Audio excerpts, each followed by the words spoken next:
What's going on, guys? This is the MMA Complex. My name is Josh. And I'm James.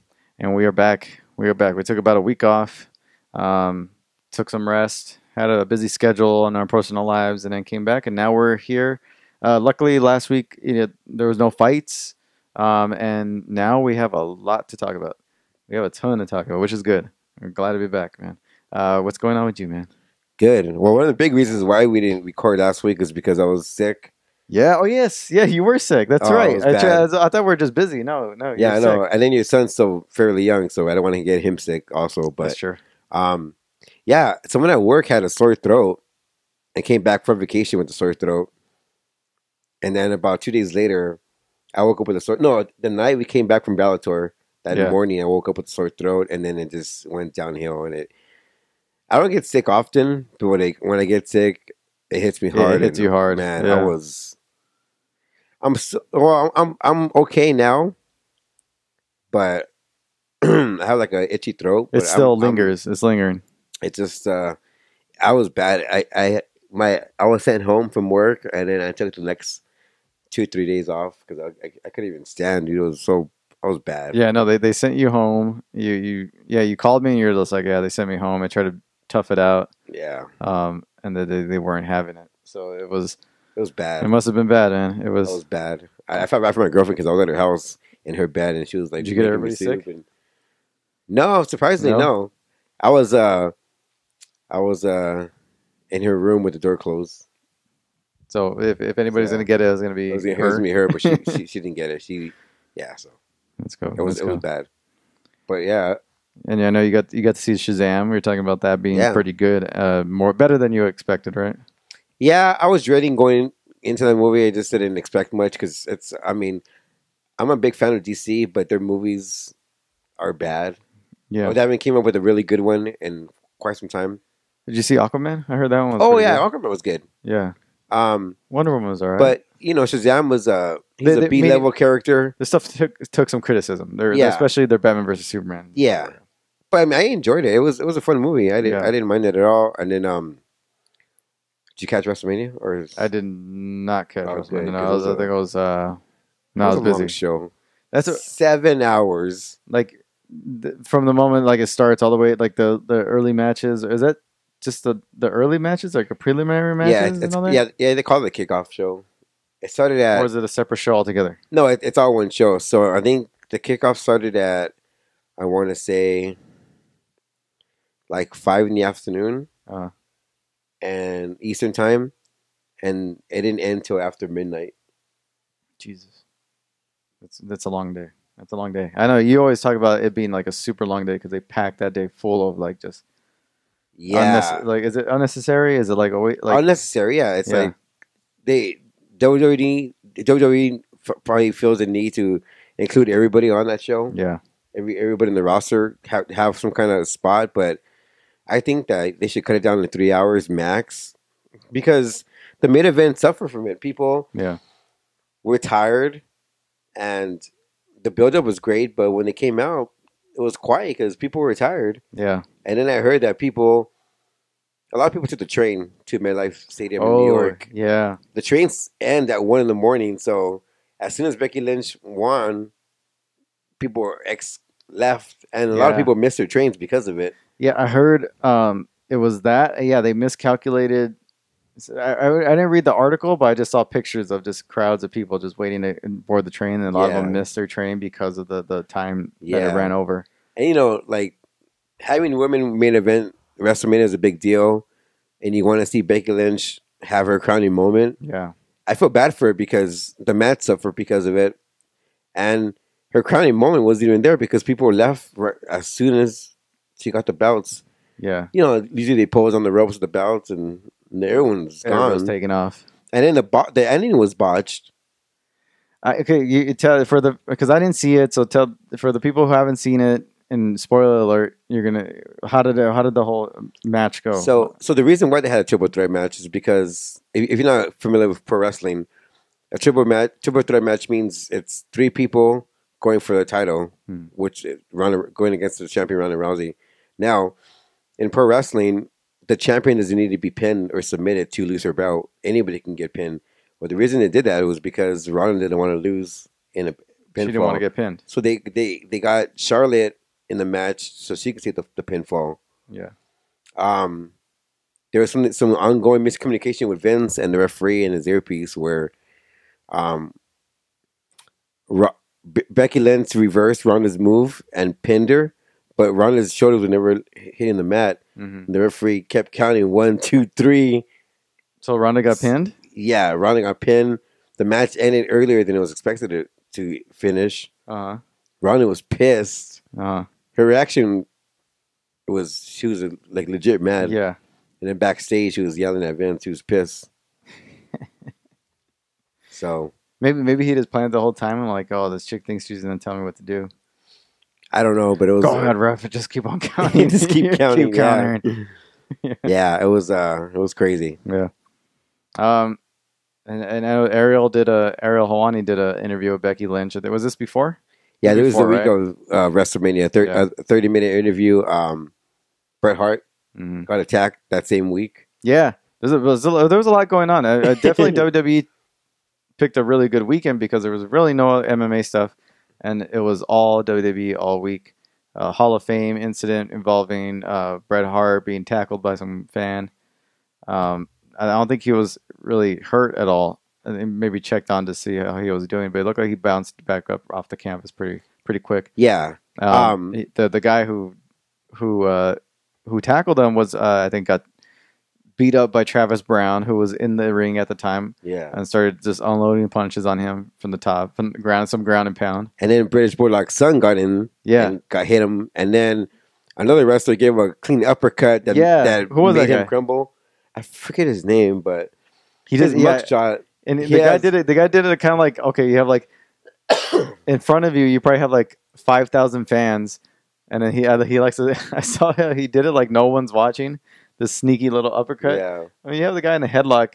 Everybody's looking, and then you hit him, get him with the uppercut, and look around and walk away. Try to act like Yeah.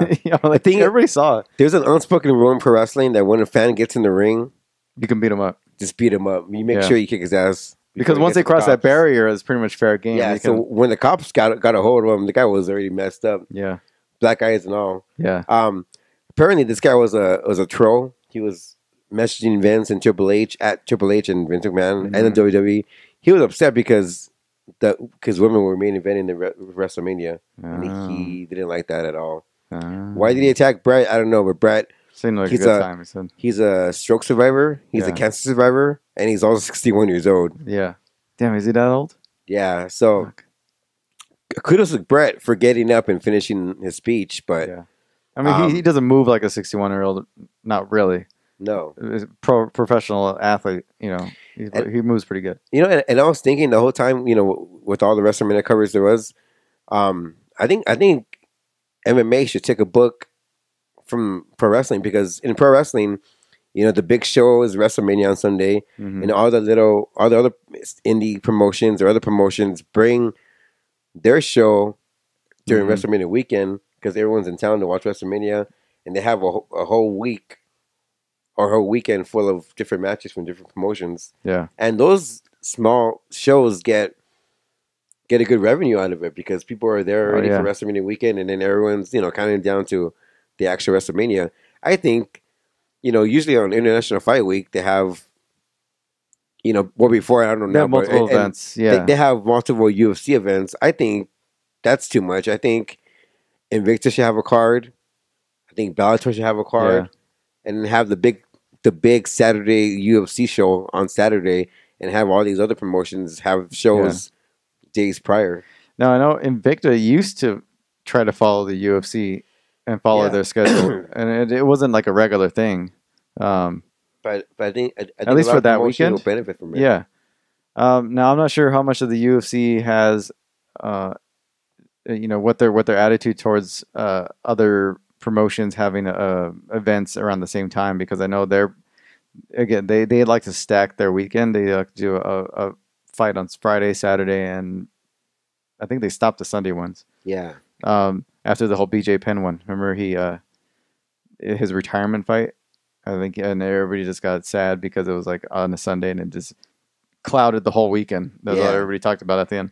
So But I think it's silly that it's called International Fight Week when only one league is one league. throwing fights Well, or having fights. yeah, they have a monopoly on everything. But what they can do, and I think what they should do now is because they do promote a lot of these other promotions on their Fight Pass. If any of those are willing and paying the good money to put on events elsewhere, they should. I think I don't know how much it relies on the UFC to make sure that happens, or those other promotions to go out of their way and do it. It seems like it's a no-brainer for those other promotions to go out of their way and have an event. Yeah. I mean, our friends John and Wei were there at WrestleMania, and they're crazy. They went to, I think, on Friday night.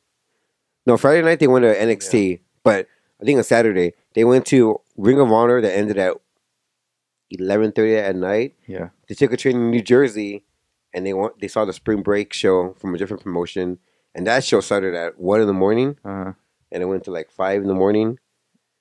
A whole event started at 1? Yeah, it started at 1 in the morning because of like televised. the Ring of Honor started at card. They knew the Ring of Honor card ended at 11 in New York. Their fans went from New York to New Jersey to watch the Spring Break from 1 a.m. The show started at 1 a.m. But why 1 a.m.? Is because it was televised somewhere else and they had to start? No, because all these promotions are in the same vicinity. Oh, okay. They knew that Ring of Honor was at 11:30, so Yeah. they wanted to give their fans enough time to go from New York to New Jersey to watch their show. So they gave them a 2-hour gap before the next show starts. Yeah. And wrestling fans are doing that. They're going from one show to the next show. Yeah. Damn, that's you're up all night. Like, how do you even like? And after that show, at 5 in the morning, they went back to the hotel and recorded a show. Crazy. They work hard. Like for the WrestleMania, they were there. Money. They were there in MetLife. Yeah, post wrestling tech. Until 1 a.m. They went back to the hotel. They recorded from 2 a.m. to like 5 in the morning. They stopped recording. That's crazy. I mean, I don't know how they have the energy for that, to watch 2 events. And I know they don't just like watch the events for fun. They watch the events to kind of give feedback on the like events. Friday and Saturday. They went to at least like 6-7 different shows. Yeah, that's crazy. That's kind of, I don't know. What do you think? Is overkill? Yeah, they bought wrestling tickets for like 4 or 5 shows. They enjoy it, and they have the means to go ahead and do it. And I applaud them for it, man. Fans, they were going all over Jersey, New York that whole weekend for all the promotions. Crazy. That's crazy. Yeah, I mean, crazy. If the UFC, they should, because I don't know, it only benefits them. Now I'm not sure, like if they were to load their weekends like a WrestleMania, and where all these other promotions have events all week, everybody kind of just unofficially works together to promote the business, to promote WrestleMania, and in the end, the UFC can do something like that. And I'm not sure how, like, if they put an end to a lot of that stuff, if they squash a lot of the competition, don't let them go on that weekend. But if I was them, I would have all these other promotions, these smaller ones. Yeah, because WWE has like access with where the fans meet the wrestlers. Yeah. They have a bunch of activities, but the other promotions have their shows at night, and they all work together so the whole wrestling industry can do something. And they a lot of these other promotions are feeder leagues. So I know Invicta was able to do it. I'm just not sure. I don't know what the logistics are. I don't know why it's not done. I don't know why these other promotions don't take advantage of it, and I'm not sure if the UFC is accepting of these other people. So there's not a whole lot of because I think the main thing on Friday was NXT, and then Saturday they had shows in the afternoon, and then they went to the Hall of Fame, and after the Hall of Fame, fans went to Jersey for more shows. And that's crazy. UFC's doing their Hall of Fame. I think they're inducting Michael Bisping this year. Normally they do at least 1 or 2 or 3 fighters. I don't know if they have any old school fighters. But this is like the WWE do. WWE does a ceremony. This is the red carpet, an hour red carpet. Yeah, UFC doesn't do that. And then they go into into a formal ceremony. It's what they should do is maybe because they do like an Ultimate Fighter finale or like a fight night that Friday. They'll have to do it Thursday night.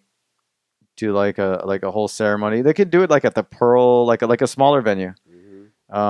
They could do it at Cosmo. They could do it at Palms. They should just do it at Palms and have a whole, Hall of Fame ceremony thing. Mm-hmm. But, it's just they don't run their business like that. I don't know. They should. They should. It would be a lot funner. It'd be a lot bigger because now, I mean, the Because expo. people look forward to There's not even really an weekend. expo anymore. No. People look forward to WrestleMania weekend because they have all that stuff to look forward to. They just know that card's going to be stacked. But really, the International Fight Weekend, like, they have all these little parties and little meetups for UFC fighters here and there throughout the week. But there's really nothing. I think they got rid of the expo. Yeah.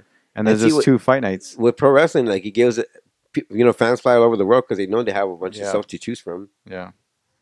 And then Sunday is a big show where everyone goes to that show. Yeah, I don't know. It would be fun for the UFC to partake in that. Do set up the whole week and but yeah. So the WrestleMania has the WrestleMania weekend. They had the Hall of Fame. They had the incident with Bret Hart.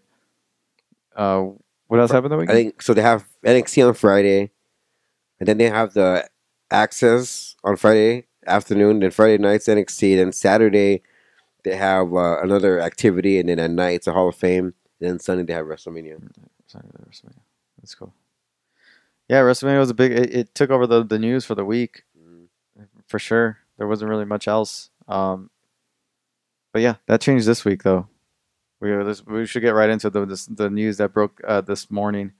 We finally know what's gonna TJ Dillashaw's fate. We finally know what he got popped for. He got popped for EPO. He had a failed test for the Cejudo fight, and this is more of a performance endurance enhancing drug. This is the same drug that Lance Armstrong got popped for. The same one that all the cyclists and all these other athletes get popped for, to increase their endurance. It's not necessarily a muscle building type of steroid, but it is an endurance. It might as well be. It might as well be, but it's an endurance one.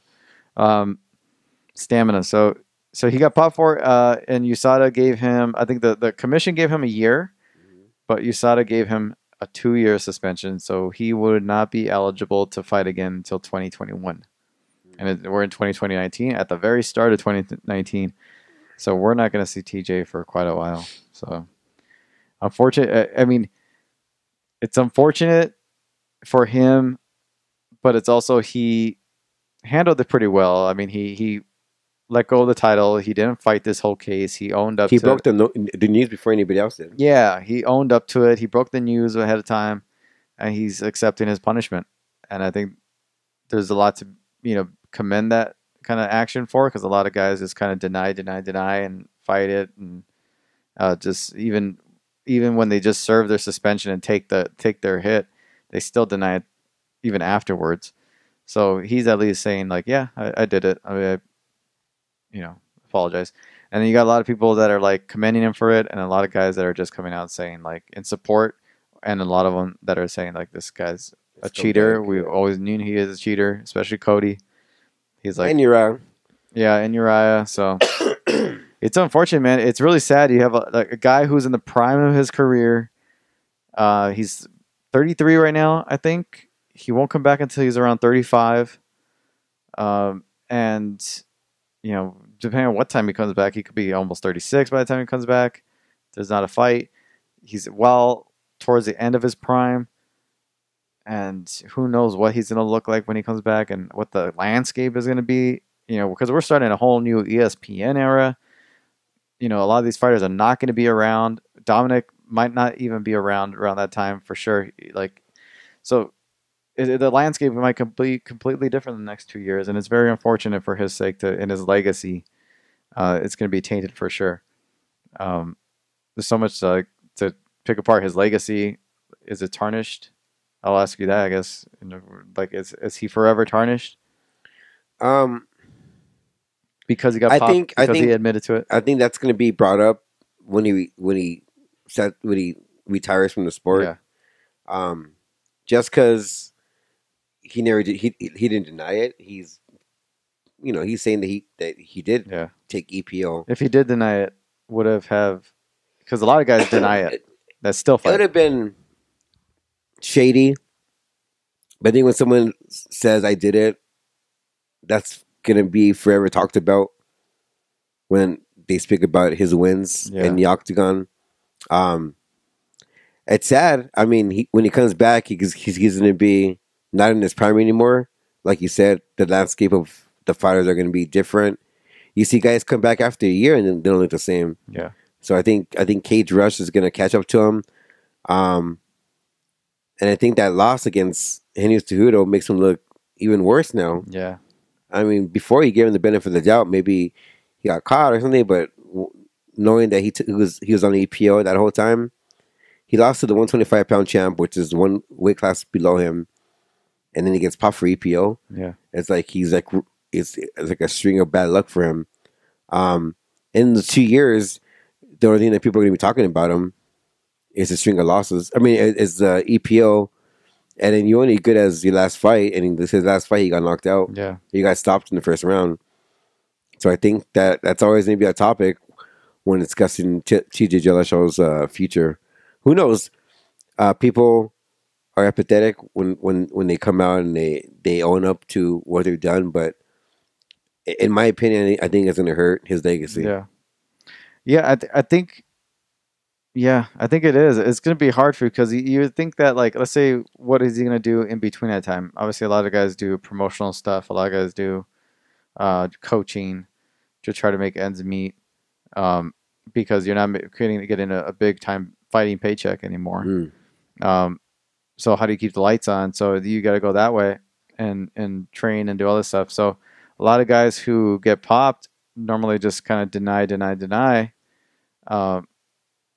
And I think in a lot of that helps in some sense in perception about around with people around them, because you would think if you're like some person off the street looking to get trained by this person and they got popped, but then they're denying it, you give them some benefit of the doubt.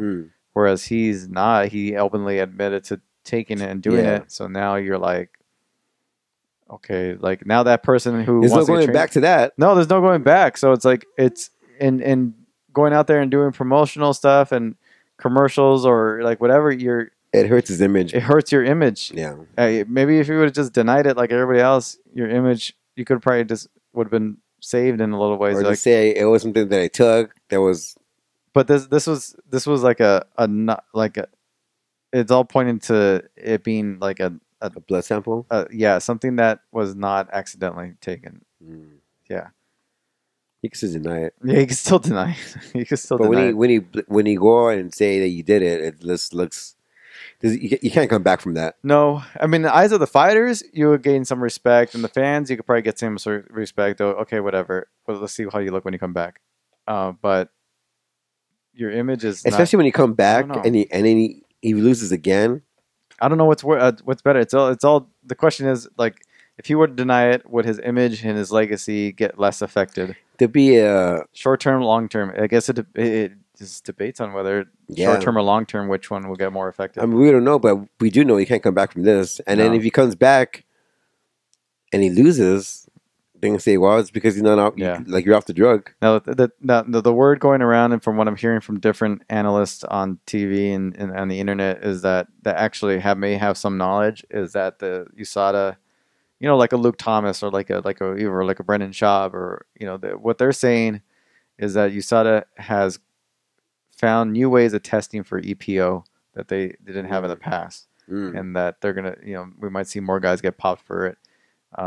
That they found new ways of going about it. Like they're getting a little bit more advanced, and maybe it could add more credibility to John Jones' situation. I don't know. Like you don't see it, like you didn't hear no picograms on this conversation. I know, right? And then, but I mean, how long? Like how long is it gonna go? Because like what if he tests positive again for the same drug? Like how long can it go? We might just deal with this forever. And that's what's frustrating and annoying. That is. And then Miesha Tate came out with the theory after TJ got popped and said that maybe due to the fact that he dropped so much weight, that whatever was in his system even got flushed out even more. So because he got depleted, his body got depleted so much, and the weight cut was so extreme that he, anything that was in his system, anything that he was taking was just going to be detected no matter what. Like it was just going to be even more so. Mm. So that was her theory early on. So I don't know, it's unfortunate, man. It's just to see it, to think of TJ Dillashaw not being around for 2 years at the height of his career, and how quickly the success and the height of his career and the compared to and the drop off. And then when he gets suspended by You know? USADA, like, he can't really work. No, you can't. And he has a new kid. Yeah, you can't work. Ugh, Where do you go to? Can you do pro wrestling? I'll fucking go pro wrestling. I'll start a whole pro wrestling career. What do you do? I don't know. I mean, Yeah. it's not a sanctioned sport, so I guess he can do it. I guess he could do it. Yeah, I Yeah, think but you need can. training for that. That's true. Yeah, he's gonna have a couple of years of training. So, yeah, no, I it's unfortunate to picture him being out that long in his career and his legacy, but it's there was always rumors around him taking something and being a user, especially coming from Cody, and then that's all validated. And now he's got to live with it. The fans are gonna have his fans are gonna suffer because he's not gonna be around. His legacy, I'm sure he's embarrassed in the eyes of his his coaches and his family and all that. All his coaching staff and his nutritionists and all that stuff, they're all coming out with their own statements, saying that they're disappointed, but they're sticking with him. And that's it. And TJ Dillashaw out until 2021, 2-year suspension. Jeez. So. He sure looks like a champ. Yeah, and then Cejudo's what and what I'm looking like it's what stands out to me too is the relationship he has with the UFC, and the UFC using TJ as like that weapon to kill the division, to kill Cejudo, to do all like paying him the money. Like he wanted it competitively to do it on his own, but the UFC also put a lot into. Yeah, that was their assassin. Yeah, that was their assassin, and then. Now look what happened to him, man. And are they going to back him up? Are they going to take care of him while he's out? No, probably not. Nope. So how does he look? How does he see the UFC now? Yeah. So with TJ, that's just it's unfortunate, but we'll see what happens from here on out. And wish him all the best. And I got to give him some credit for at least taking ownership of his errors, his ways, his mistakes. So. There's a few stuff that made the news. Nothing too crazy. You had BJ Penn getting a restraining order from his ex today, alleging abuse over the years. So it's not. I honestly didn't even know that him and his ex were separated. It's none of our business or anything like that. And this even is something that is not necessarily a news story, but it did come out, and it is a big name star, and so we should at least acknowledge it. I think they have been separated for at least maybe a year or so, from what it looks like, and it's not going too well. So that not sure how that's going to affect his upcoming fights. But that's something to look out for. You had a couple of matchups made over the week. You had Joseph Benavidez versus Juicia Farmiga 2. That's booked in replacing Cejudo's absence in the division. So they're going to make that matchup. I think that's an ESPN 4 card. And then you have a few other ones. Rockhold versus Blachowicz was added to 239, UFC 239. Ngannou dos Santos was already there. Chiesa versus Sanchez, Diego Sanchez, that was added. And then you had Chael Sonnen and Leona Machida got announced. That's for Madison Square Garden. I forgot what month it's with. It's Bellator 222. Let me check the date. I think that's in June 14th at Madison Square Garden. I think they announced some of the other fights on that card, but this is the big marquee fight. Do you think that's a big enough fight and big enough names to sell, to do well at MSG? I don't think it's going to sell the place, but I think it'll do good business. Yeah. I mean, two familiar faces. Chael's he's a bigger name now because he's on ESPN. People know who he is with his history with Anderson Silva. I mean, is it a good fight? I don't think so. I think it's an easy win for Machida. Yeah. But I think it does a good business. I don't see it selling out or anything. Yeah, I don't see it selling out unless they add some other big marquee matchup. But I don't think they have any. I think this is the big matchup of the night. They have a couple of other interesting people like added to the card. Like I think Heather Hardy is added to the card. Um, I forgot who else. I think maybe Dylan Dennis might be on the card. I'm not sure if that's hold me to that. But they're trying to stack the card as best as possible. But for me, it's not a big enough fight to sell out MSG. Leoto's a big name. Chael's a big name, but I don't even know if it will sell out like a forum. I think it will do pretty decent. They'll get a good return, but it's not going to be a big sellout. But who knows? Maybe they will sell out. Maybe, yeah. Maybe it's a slow weekend that day. Mm-hmm. The matchup, I favor Lyoto all the way. I don't Yeah. see I don't see a point in this fight where I can put my faith into like Chael if I was a fan of his, like which I am, but to get the job done. I don't see how he's able to do it on the feet. No, his wrestling isn't aggressive enough to handle a guy like Machida and his footwork. The submission is all on Machida's side of things. I mean, yeah. I mean, like it's a grappler. It's a wrestler versus a jiu-jitsu guy, but I think Wichita has the striking to hurt Chael bad. And the footwork and probably the defense in the wrestling. I just see I don't know all why favors so Machida. invest so much in Chael. I don't either. He's just a big name. He's a great talker. I mean, he still can kill. He can still kind of hold his own at least, but I think that's why. You had Karolina Kowalkiewicz added to 238 fighting Alexa Grasso. That was a quick turnaround for Karolina. And that's about it in terms of matchups. Now let's get to the fights this coming weekend and start breaking those down. UFC 236, Holloway versus Poirier is this weekend, this Saturday. One Championship has a really good fight this weekend on the 12th, which would probably be the 11th, the night of the 11th, early morning. Free on the One Championship card, so app. So make sure you download that. It's Martin Nguyen is headlining and defending his title, so make sure you catch that. But the big fight over the weekend is UFC 236, Holloway versus Poirier 2. Let's go with the main card. The undercard's pretty good. You got a decent undercard, but the main card is it's pretty much where it's all at. It's a top heavy main card, at least top heavy thing. Fight card. Under prelims are decent, but nothing to get crazy about. So Nikita Krylov versus Ovince St. Preux. Who do you have? I'm gonna go St. Preux. St. Preux. I'll probably go with St. Preux. Yeah, this is kicking off the main card. Dwight Grant versus Alan Jouban. I'll go Jouban. I'll go Jouban too. We saw him he was over there at Pachanga for Bellator, so I got to see Alan Jouban over there. Eric Anders versus Khalil Roundtree. I'll go with Eric Anders. I'll go with Eric too. And he's in a much needed win scenario. Mm-hmm. He's dropped, I think, his last two.